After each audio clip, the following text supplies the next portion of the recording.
Pertanyaan saya Ustaz, dalam tarekat itu kadang-kadang mereka zikirnya sampai keras sekali, la ilaha illallah gitu ya. Itu kan kadang-kadang kalau yang dekat rumahnya itu kan merasa terganggu karena keras suaranya. Sedangkan di dalam Al-Quran itu Allah berfirman, ud'u rabbakum tadarru'an wa khufyah. Berdoalah kamu kepada Allah dan tadarru' dengan rendah hati, wa khufyah dengan suara yang samar-samar. Sementara banyak orang yang zikir dikeraskan, doa juga keras. Nah, itu yang sebetulnya yang bagaimana Ustaz, yang sebenarnya yang bagusnya yang mana itu, apa jahar juga boleh, apa sir boleh? Kalau yang jahar itu dalilnya apa Ustaz? Kalau yang merujuk kepada Al-Quran kan harusnya kita itu kalau berdoa, berzikir ya khufyah, artinya khafi, secara pelan, secara samar-samar gitu ya. Baik. Itu aja Ustaz pertanyaannya. Wassalamualaikum warahmatullahi wabarakatuh. Atau perempuan? Akhwat, ya, ini pertanyaan konfirmasi sebenarnya ya, karena antum kayaknya pengamal zikir keras juga. Itu nurnya nyambar-nyambar Pak. Kalau kita berani klaim, lu di Quran zikirnya cuma lembut, itu ayat yang mana dulu? Kan surat Al-A'raf ayat 205. Antum gak baca Al-Baqarah ayat 200? Ya kan? Gak baca hadis Nabi Sahih Bukhari, Sahih Muslim, atau hadis yang tadi biraf'is saut?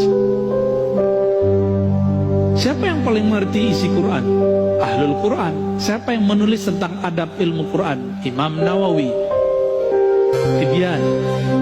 Beliau juga nulis tentang kumpulan zikir, indeks zikir, judulnya Al-Azkar, Al-Azkar An-Nawawiyah.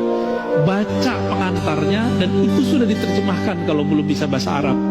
Kalau yang belum bisa bahasa Arab, nikmati yang Arabnya. Apa kata beliau? Dikumpulkan, ini dalil zikir keras, dalil zikir lembut, dikumpulkan. Jadi orang-orang yang masih mempermasalahkan zikir keras nggak ada di Quran, itu orang nggak ngupdate ilmu, jahilnya murokab sudah. Itu ditulis sudah abad ke-7 Hijriah, tahun 600-an Hijriah, Imam Nawawi udah nulis. Masa ente belum update juga sih? Itu kita bilang sama dia. Apa kata beliau? Zikir jahar, zikir sir, dua-duanya tidak boleh dipertentangkan, karena dua-duanya sabit di Quran, dua-duanya ada di Quran. Terus gimana? Nabi itu kadang mengajarkan keras, kadang mengajarkan lembut. Itu aja. Hanya ulama ahli fikih, ahli zikirlah yang mengerti kapan keras, kapan lembut. Jadi fas'alu ahla dzikri, tanya ke pakar zikir, kapan kita keras, kapan kita lembut. Salah satu murid dari Abah Anom datang kepada saya, Ustadz, saya kalau zikir la ilaha illallah ba'da sholat harus 165, harus kenceng. Saya tanya balik, bukannya antum dulu diajarin beliau pangersa Abah zikir keras, terus ada zikir lembut. Kalau lagi ngantor, kalau lagi di tempat kerja, kalau lagi safar, gak usah zikir yang keras, pakai zikir yang lembut. Maksud beliau begitu, jangan saklek. Kalau nggak sesuai kondisinya zikir keras, ya zikir lembut aja. Sebenarnya zikir keras, zikir lembut itu bukan masalah afdol, tapi kondisi. Di saat kolbu kita sedang bermasalah, maka zikir jahar paling afdal. Di saat zikir kolbu kita sudah tenang, jiwa kita sudah teratur, zikir lembut itu lebih afdal. Maka muncullah satu kalam dalam riwayat Al-Baihaqi, khairu dzikri ma khafi, sebaik-baik zikir itu yang lembut lirih. Baru nyambung sama surah Al-A'raf, wazkur rabbaka fi nafsik, sebut nama Allah di dalam dirimu, dalam lembaga jiwamu, dengan kerendahan hati, dengan tidak menjaharkan dengan lisan. Baru masuk. Jadi ayat ini jangan dipertentangkan dengan ayat yang lain.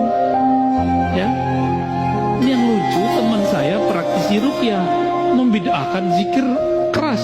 Tapi kalau dia meruqyah, dia bentak-bentak orang pakai takbir, bentak-bentak orang pakai ayat. Padahal Nabi nggak pernah bentak-bentak orang pakai takbir, nggak pernah. Malah Nabi yang dibentak orang.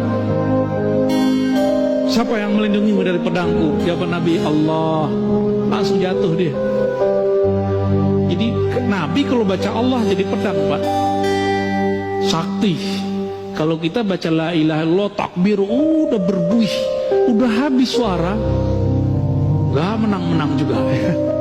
Kalah lagi. Berarti kita baru baca di lisan. Tentara Al-Mahdi di akhir zaman itu menaklukkan Rum cukup dengan takbir. Berarti takbir dia takbir yang mana tuh? Bukan takbir yang berisik, tapi takbir yang menggetarkan langit dan bumi, yang bersumber dari kolbu, terjun, tembus ke dalam kolbu. Jadi nggak ada masalah. Mau zikir keras, mau zikir lembut. Namun kalau tetangga kita terganggu, ya kasihan, Pak. Zikir lembut lah. Kecuali antum lagi mabuk zikir. Ya, apa kata Nabi? Uzkurullah hatta yakul. Zikirlah kepada Allah hatta yakulal munafikun, sehingga orang munafik berkata muraun, di riwayat kedua majnun, sampai orang munafik menuduh kamu gila atau ria. Ya, makanya dulu ada yang nanya di sini, mohon maaf langsung saya potong karena beliau sudah sepuh. Itu zikir, itu hitungan, kenapa itu? Langsung saya mohon maaf, saya potong langsung, kasihan. Masih ada beliau, masih ada.